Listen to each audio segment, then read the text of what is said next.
kami. Nandito po kami sa aming munting tindahan.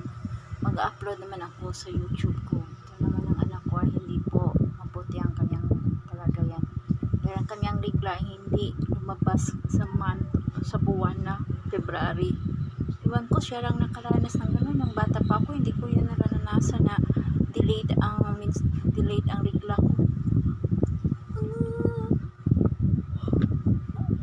Siya lang ang naka-experience. Hindi ko yan naranasan. Iwan ko kung bakit gano'n.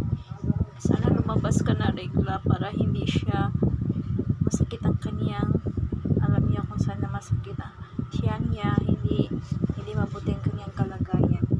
Kaya hindi siya nag-aaral ngayon. Hindi siya okay kasi ayaw niyang lumakad dahil masakit daw ang kanyang tiyan dahil hindi lumabas ang kanyang regula. Month of March na ngayon. Kaya inaano ko siya, nag-PT kami, nag-pregnancy test para malaman ko na okay lang siya, na hindi siya pinagalitan ko ngayon. Baka maano ka na, hindi maniwala ka naman sa akin, mama. Kaya kahapon bumili kami ng pregnancy test, pero ang resulta naman negatibo naman.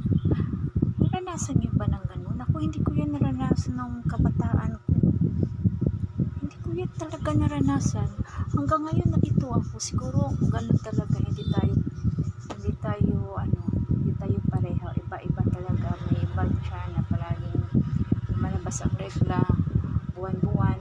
May iba naman dyan na hindi naman palagi buwan-buwan lumabas ang regla. At sana ma-okay na siya dahil marami na ito siyang excuses sa kanyang pag-aaral. Malapit na po ko ng kanila ang pagsusulit. Bye-bye. God bless you. Salamat po sa inyong lahat.